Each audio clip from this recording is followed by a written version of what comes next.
Assalamualaikum warahmatullahi wabarakatuh. Eh, yang terhormat Ibu dosen pengampu yaitu Ibu Dr. Sri Okta Mulyani dan rekan-rekan yang hadir dalam presentasi kelompok pada hari ini. Di sini kami akan membahas tentang kasus CT abdomen batu ginjal. Kami dari grup C yang beranggotakan yaitu ada Putri Suraya Sana, Dinda Delila Putri, Amanda Putri, Selvina Yunanda, dan Muhammad Habibullah Al-Kamal. Di sini kami akan mempresentasikan materi yang telah kami diskusikan. Baik, materi pertama akan disampaikan oleh saya sendiri, yaitu tentang pendahuluan kasus abdomen batu ginjal. Yang pertama itu ada skenario, pasien laki-laki usia 40 tahun datang dengan keluhan nyeri pinggang hebat yang menjalar ke perut bawah, disertai rasa nyeri saat berkemih. Dokter mencurigai adanya batu ginjal sehingga dilakukan pemeriksaan CT abdomen.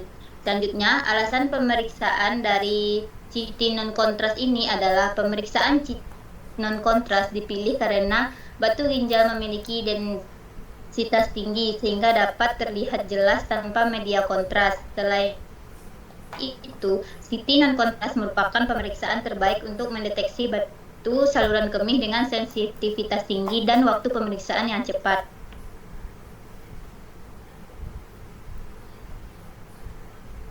Selanjutnya itu adalah tujuan pemeriksaan, yaitu untuk menentukan lokasi batu, mengetahui ukuran dan jumlah batu, menilai adanya obstruksi saluran kemih, melihat komplikasi seperti hidronefrosis atau pembengkakan ginjal. Nah, untuk prosedur pemeriksaan itu yang pertama, pasien diposisikan terlentang di meja CT seperti terlihat pada gambar. Kemudian, area scanning meliputi ginjal hingga kandung kemih. Pasien diminta menahan napas beberapa detik saat akuisisi. Lalu dilakukan scanning tanpa injeksi kontras. Kemudian hasil dikonstruksi dalam potongan aksial koronal dan sagital. Selanjutnya ini merupakan anatomi terkait materi, yaitu pertama itu ada anatomi sistem urinaria, yaitu terkait batu ginjal. Yang pertama itu ada ginjal, di situ ada korteks ginjal, medula, calyx minor, calyx major, dan pelvis renalis. Terus kedua itu ada ureter, itu merupakan saluran urin dari ginjal ke kandung kemih. Nah, ada tiga penyempitan dalam fisiologis ureter, yaitu UPJ atau ureter pelvic junction, yang dimana pertemuan pelvis renalis dengan ureter. Kemudian ada persilangan dengan pembuluh iliaka. Yang ketiga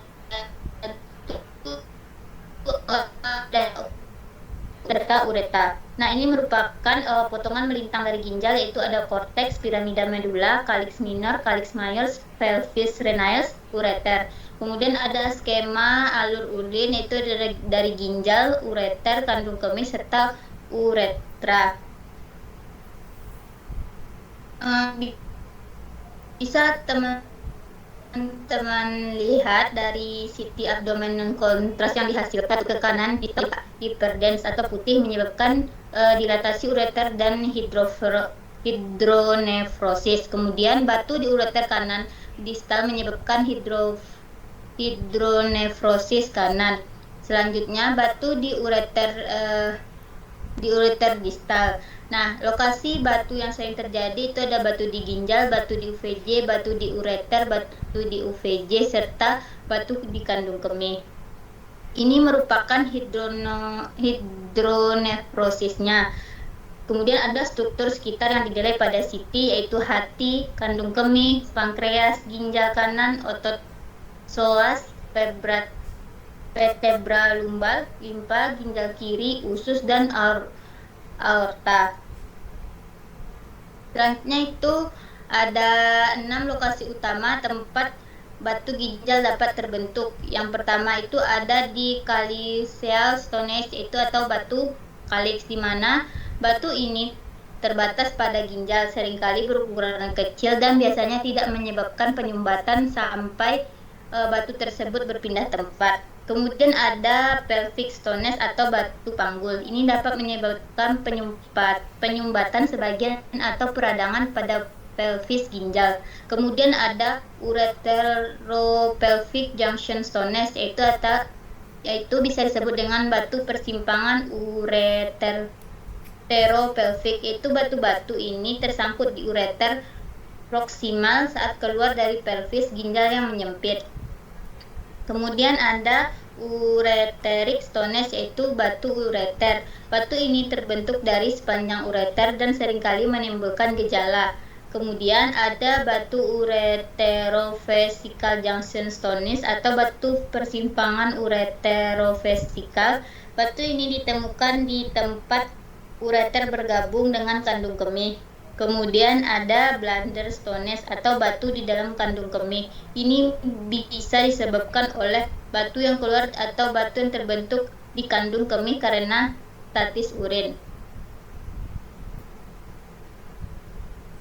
Nah, untuk selanjutnya akan dijelaskan Selvina. Kepada Selvina dipersilakan.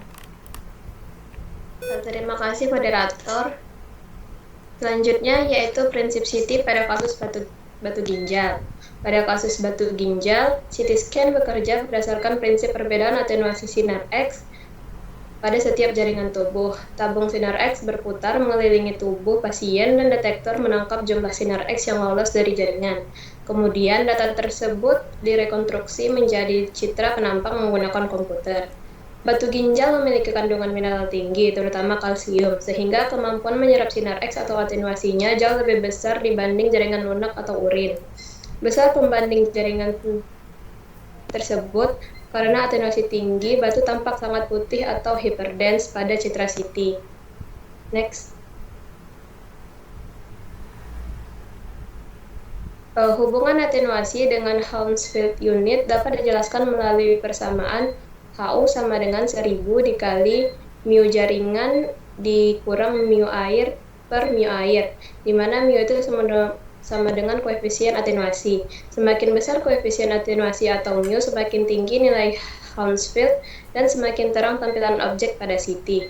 Pada kasus batu ginjal, batu asam urat memiliki Hounsfield unit yang lebih rendah, sementara pada batu kalsium oksalat, Hounsfield unitnya lebih tinggi. Tulang dan batu kalsium dapat mencapai lebih dari 1000 Hounsfield unit. Karena perbedaan densitas antara batu dan urin sangat besar, pemeriksaan dapat dilakukan tanpa media kontras. Bahkan, kontras justru dapat menyamarkan batu kecil karena sama-sama tampak hyperdense atau terang. Next. Selanjutnya yaitu parameter scanning pada CT abdomen batu ginjal. Yang pertama ada slice thickness, umumnya digunakan 1 hingga 5 mm. Slice tipis meningkatkan resolusi spasial sehingga mempermudah deteksi batu kecil. Yang kedua yaitu tegangan tabung atau kilovolt peak, biasanya digunakan 100 hingga 120 kilovolt peak. Ini berfungsi untuk menentukan energi dan penetrasi sinar X sehingga berpengaruh pada kontras citra. Yang ketiga ada arus tabung atau miliampere second, berfungsi untuk mengontrol jumlah foton sinar X. MAS tinggi menyebabkan noise rendah tetapi dosis meningkat, sedangkan MAS rendah menyebabkan dosis rendah namun citra lebih noisy. Yang keempat ada window abdomen, digunakan untuk memperjelas jaringan lunak dan batu, kemudian untuk membantu visualisasi ginjal, ureter, dan obstruksi.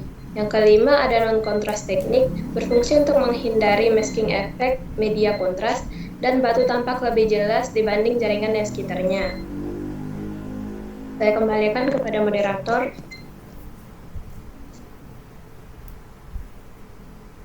Baik, untuk materi selanjutnya akan dijelaskan oleh Kak Dinda. Kepada Kak Dinda dipersilahkan.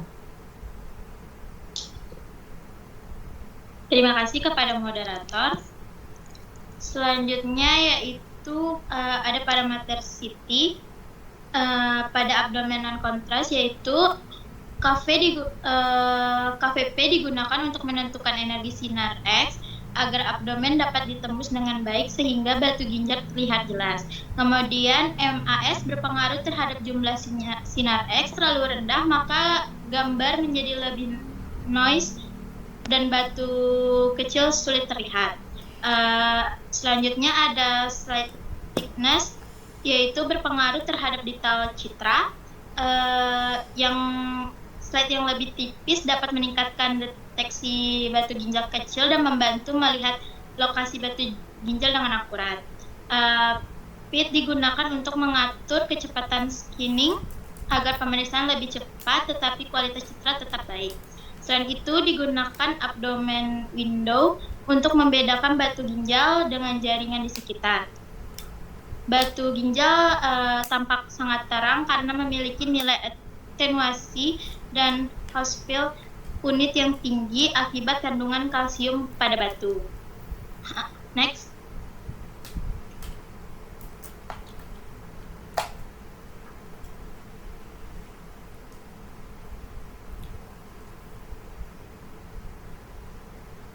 Pada rekonstruksi citra, metode yang umum digunakan adalah filtered back projection atau FBP karena menghasilkan citra yang lebih jelas dan prosesnya cepat. Selain itu, ada iteratif rekonstruksi digunakan untuk mengurangi noise dan mempertahankan kualitas citra dengan dosis radiasi lebih rendah.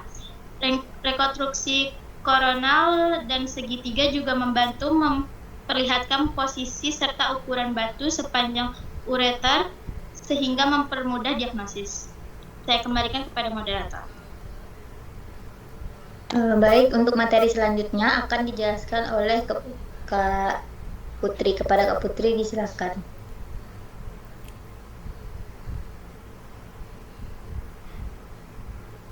Baiklah, selanjutnya adalah analisis perbandingan CT non-kontras dan CT kontras. Pada aspek visualisasi batu, non-kontras itu sangat jelas, kontras itu bisa tertutup secara kontras. Dengan deteksi kalsium, non-kontras sangat baik, sementara kontras kurang optimal. Untuk pengukuran HU, akurat, pada non-kontras akurat dan kontras dapat berubah. Pada resiko ginjal, non-kontras tidak ada dan kontras ada nefrotoksik. Untuk pemeriksaan utama batu ginjal, non-kontras itu iya dan kontras itu tidak rutin. Selanjutnya.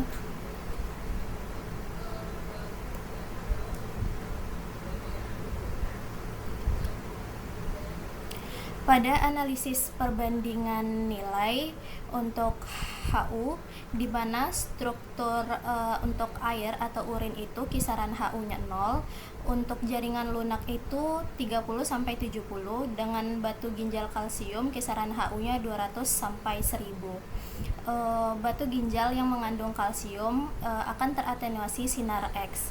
Dengan batu menyerap lebih banyak sinar X sehingga tampak putih terang pada CT. Perbedaan HU antara batu dan ginjal sekitar mempermudah diagnosis. Berikut konsep fisikanya, di mana semakin tinggi nilai HU suatu objek, maka semakin terang tampilan pada citra. Dikembalikan ke moderator. Untuk materi selanjutnya akan dijelaskan oleh Muhammad Habibullah Al-Kamal. Kepada Alka dipersilahkan. Oke, dari beberapa penjelasan yang dijelaskan oleh teman-teman saya tadi, dapat kita tarik kesimpulan yang pertama yaitu CT abdomen non-kontras merupakan modalitas utama dalam diagnosis batu ginjal karena mampu menampilkan batu dengan jelas berdasarkan perbedaan atenuasi sinar X dan nilai Hounsfield unit atau HU.